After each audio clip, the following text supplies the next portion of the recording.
All right, what is up, everybody? It's your boy Croissant. How you doing? How you doing? How's everything going? I'm doing good.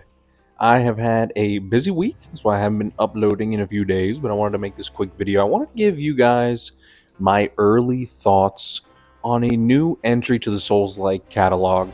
Today, we're going to be talking about Wuchang Fallen Feathers, not to be mistaken with Mudang. Now, Wu Chang is honestly, it's a solid game. It's a solid entry in the catalog of the growing catalog of Souls-like games that's coming out, guys. I feel like they're pumping them out. I think we've had like 8 so far this year come out, and the most recent one that I just beat was another Crab's Treasure. So, you know what?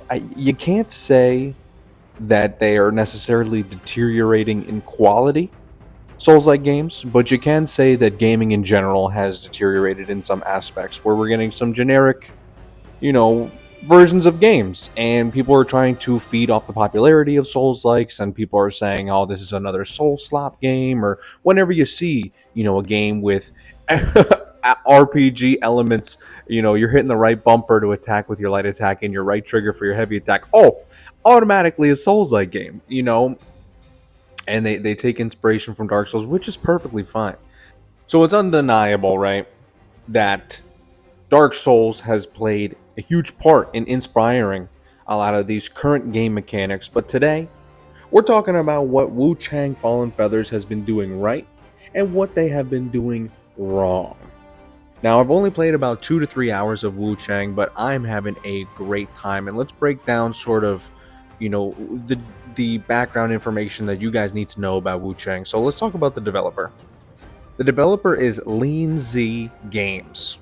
Leenzee Games, also known as Chengdu Leenzee Technology Co. Limited. Now, they were founded in 2016. This is their first game, guys. So they're breaking into the industry, and their first game is a Souls-like game. And honestly, I think they did a good job, at least entering the market and showing that they're a serious contender for people's attention, people's money.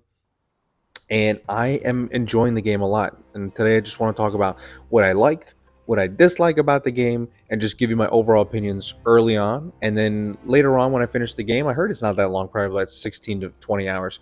Once I finish it, I'll give you my full review. We'll talk about the bosses, the mechanics, the end game, and things like that. So let's cover what we've gone through so far. Let's talk about the likes. Okay, let's start off with some positive, because the negatives, they are, I don't have zero negatives. I definitely have some negatives to talk about. The first thing that I like about this game is the option to heal or level up and gain your flask back at bonfires. So I like the fact that they give you the option to reset the world, because in all Souls-likes, right, you fight an enemy, it dies, you go to a bonfire. The moment you sit at the bonfire, that enemy respawns, right? Classic Dark Souls mechanic. In this one, they do give the option where you want to level up, but you want to keep the enemies that you killed or off the map. That's an option. If you wanted to enter the dream, quote unquote, and reset the day, that is also an option. That'll reset your flask, heal you, and then it will reset all the enemies that you have killed in the area. Next, I do appreciate Skyborn Might and the stacks and the way that it integrates with the abilities. You don't have mana flasks in this game, so any of your special abilities that you can use with your weapons or any spells utilizes and consumes Skyborn Might stacks. And you can gain Skyborn Might through different ways, right? You can use combination, at least early on, you can use like 2 light attacks, and that'll give you a stack.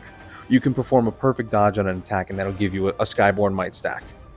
And then that will allow you, so if you want to be aggressive to gain those stacks, to use more spells or more abilities, or more passive and just sort of get your dodges in, get your stacks up, and then throw long range abilities, you can have that difference in playstyle. Right now I'm using the longsword, guys. I know you have, the axe, the spear, the shorter sword. So there's definitely different options, but I'm using the longsword. And I do feel like it's comfortable, hitting those 2 light attacks into an L1. It's very quick, or into an L2, using the discipline skill. Another thing that I really like about this game is the location and the setting, right? It's just like old school, feudal China sort of vibes, and I really appreciate the scenery, the costume design, and the vibes are definitely there. Next, we're going to talk about combat, because combat, I'm going to talk about the good aspects of the combat, right? Because it's not perfect, but the combat is slow enough and the movements are deliberate where it does feel like a traditional Souls, like where you can't roll out of animations and things like that. Now, there's plenty of iframes in the game, but in terms of your attacks being deliberate, especially if you're utilizing like an axe, a heavy attack, like you're going to commit to that, you're staying in place and you are charging that thing for a couple seconds. Okay, so it does give me, you know, those flashbacks of Dark Souls. Swift draw. I actually like this mechanic. This is a seamless way, and this sort of reminds me of Bloodborne, when you can weave in, and even Lords of the Fallen, where you can weave in light attacks with heavy attacks. But they utilize this mechanic called Swift Draw, where you can consume a stack of Skyborn Might, right? And you're hitting R1, R1, R1, and then you can hit, I believe the button was R3, and you will switch to the other weapon that you have equipped, and you're dealing damage with a crazy combination. Right, so if you're hitting anyway, you're going to be able to just continue that loop with your next weapon with a quick draw. So I do appreciate that. And then if you can continue after the quick draw, you can add skills onto that. You can hit them with magic skills after you've gained stacked with the second weapon. There's just a lot of different options.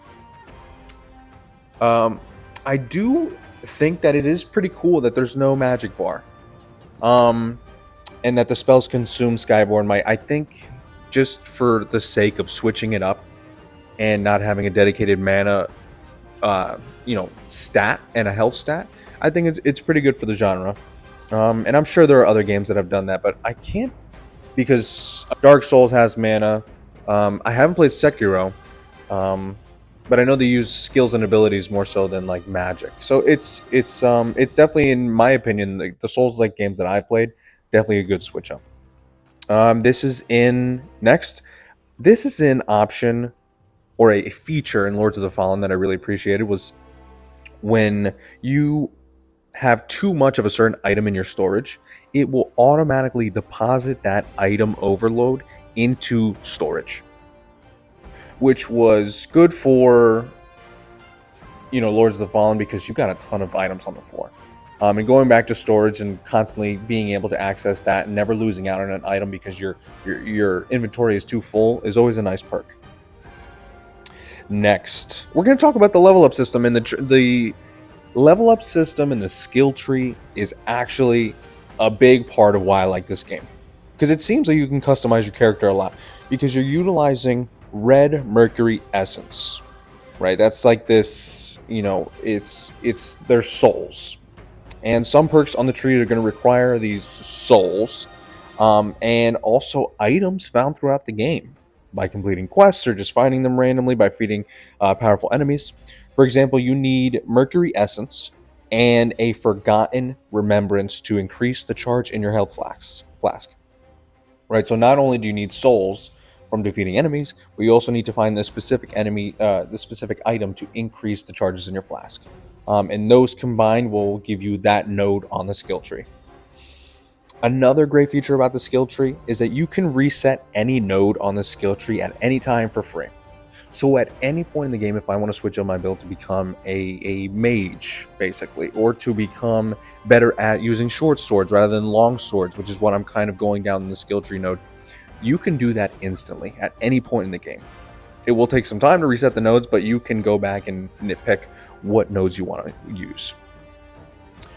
The skill tree, there are some negatives. We're going to get into that in a little bit, but next we're going to talk about the outfits. I mean, guys, the outfits are great. The detail, and I mean, I'm playing this game on like medium to high settings, and the outfits just look great. I mean, you got to play the game for yourself, honestly. They kind of speak for themselves, but I'm definitely putting them in the what I like about this game. Next, so I did beat the boss Wuchang, and he was solid. I didn't feel like he was like overpowered, and I didn't feel like I was overpowered or he was, a weaker boss, or I was under leveled. I feel like it was a perfect balance. I died maybe like 3 times to him, and most of them were to like his AoE stomp attack, because I couldn't really see that, more so than like his spear attack that he did. I will talk about a negative that I found about in combat. I found out about combat during that fight. Just in a little bit, we have one more thing to cover about the likes in this game. I really want to emphasize that this is a $50 game in a world where $70 and even $80 at Nintendo is becoming the new normal. I'm very glad this is their first game. It's not a humongous game. It's not Elden Ring, but it is a solid sized game. 15 to 20 hours is still a solid game. For $50, you're going to get your money's worth. And it's also free on Game Pass, Xbox Game Pass, and I'm playing it currently on PC Game Pass. All right. Now, we talked about the things that we like. We talked about the things that I really appreciate about Wuchang. Now, it ain't all sunshine and rainbows. We're going to be talking about what pisses me off. Honestly, what I just dislike about this game, and that there's still time to switch and fix, honestly. Now, the first one that I'm going to talk about is more, I don't know, visual thing, but also on my end, it's a graphical problem because I'm playing on medium to high settings. And I will say, when you die and you leave your souls on the ground, the visual for your souls on the ground, or the currency on the ground, it is a black ball, and on medium to high settings, it is not that easy to see where it is. So there were a few times where I was bumbling and fumbling to find where I dropped my souls. And it's not as noticeable as like Elden Ring or even another Crab's Treasure, where they're like gold or white icons that kind of stick out of the ground a little bit. I did notice I put the settings to extreme, and I went up to my souls, and it is a lot more noticeable when the graphic settings are on like extreme. But I shouldn't have to change the graphics to extreme for the average player who's playing online and who might be playing on an average PC to see that indicator, right? So it's a minute issue, but it's still an issue that I face nonetheless. And maybe somebody out there faced that issue. Another thing that I dislike, there's a long animation to set up the bonfire, guys. This is also nitpicky, but I will say it takes like 5 to 6 seconds, in my opinion, to like set up the bonfire. I'm like, all right, guys, let's you offer blood. It ain't gotta take that long. Longest animation, it's a long-ish animation to reset the world and give you your flashback. That also takes a long time. That also could be a few things. Optimization. It could be my computer. It could be a few other things. But in general, if I'm playing on high graphics on like Elden Ring, it does not take that long to sit at a bonfire, for example. So that's kind of what I'm comparing it to. Is my other experiences on my same PC with similar, more graphically intense Souls likes. Next, we're going to talk about the skills tree issues, right? Because I do praise the skill tree for having the variety that I appreciate. And I love the build diversity opportunities. That's why I play Souls-like games, so that I can build and play however I want to play, instead of playing like a generic single-player game where I'm going to play the way that the developers wanted me to play. In the skill tree, right, you have these nodes to fill out. Some of the nodes do provide high value. They do provide great value, right? Increasing flask, increasing the amount the flask recover, increasing the options for the skills that you can use with certain weapons, long swords, short swords, spears. But there are a lot of nodes on the tree that are just straight up increased speed, increased strength, increased vitality by 2. And so you're utilizing all this for not that much gain in certain aspects, right? I remember I did 3 level ups in a row, and they were all just like +1, but +2 vitality, just to get to the node that I wanted to in the long sword skill tree side of it. So it is, it feels sometimes that the skill tree is a little bloated, but it does make it worth it to get to the end goal, which is that node that provides all that value. Mana vase. They call it the mana vase, but it refills health. It's spelled MANNA, which is, I feel more accurate to the actual meaning of mana, which is life. And I do appreciate that it's different, and there have been similar Souls likes where you do need to map the health flask to the item wheel. right? Like Elden Ring, you switch between the cerulean and the crimson's flasks and the the other flasks that you can use. But it is nice to have a dedicated button to heal, like in like another Crab's Treasure and things like that. So it's just a personal taste. I'd rather have it mapped to a specific button instead of scrolling through an item wheel to get to the flask. But it's just it's a mechanic that I've honestly been conditioned to be okay with. Next, the biggest dislike that I have, honestly, and this was the gripe about gameplay and the combat mechanics that I was talking about earlier that I was going to talk about. I did not like this. Knockdown in this game is ridiculous. And you really start to understand how insane the knockdown is when you face bosses. And I only faced Dutanga, bro. I was fighting Dutanga and I thought I had a pretty good shot, but then he knocked my ass down and then continued to hit my ass while I was on the ground. Right? And there's no easy way to get off of the ground. And at least from as far as I know, right, and where I'm at in the game. Knockdown means death unless the enemy either misses the follow-up attack or just stops attacking in general, right? The AI just does not allow it to attack. But honestly, these are my biggest gripes about the game right now. At least in my first 2-3 hours of playing the game, I really enjoy it. I like the scenery. I like the again, the location, the character, at least the story. They're really fleshing out the story, and this is something I really didn't talk about at the beginning of the video. The story is actually pretty good, and the feathering, and sort of this plague that is terrorizing this town and these villages, turning these people into like mindless bird monsters. I'm really interested to see where it goes. There are a ton of kind of useless NPCs in my opinion, because in my opinion the NPCs have not shown anything where I'm like, damn, I love this character. Like it's nothing like Dark Souls, and where you fall in love with the NPCs because they have actually a ton of value. So those are my opinions. Last thing I want to talk about is kind of like Souls-like fatigue. I know people have been talking about Souls-like fatigue because there's a lot coming out and people always want to claim that there are Souls-like or they take inspiration from Dark Souls and things like that.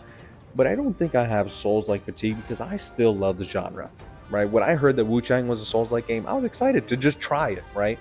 I recently played another Crab's Treasure for the first time. I am so glad that that game came out because it is a great iteration of the Souls-like formula that I really appreciate. Wuchang is a great game, and I don't have Souls-like fatigue. I think I have bad Souls-like fatigue or bad game fatigue, right? Just games in general that don't respect your time, are obvious copies and remakes of just games that we love, but they're just trying to make a sloppy imitation of it. And I don't support those kind of games, but I do support games that have a sort of innovation and they're trying to break into the field, and I think Wuchang is exactly that. I really like this game. I'm going to continue playing this game. I will give you my full review when I finish this game, but I do want to hear your thoughts. What do you like and dislike about the game? Did you finish the game? Have you started it? And did you buy it or did you get it on Game Pass? I'm actually really interested in that statistic because I'm playing it free on Game Pass. I want to see if it's worth it for people who bought it full price. How is it on console? I'm playing it on PC right now. I heard PC had a lot of problems. I haven't had crashing issues. I have had some, obviously lagging and frame rate issues, but I think that's mostly on my end and my older sort of computer. Again, I hope everybody has a great day. It would mean a lot if you subscribe, as I'm a small creator and just trying to make content that I appreciate and care about. And love you guys. I will talk to you guys soon. Have a great day. And as always, I will see y'all soon. Peace.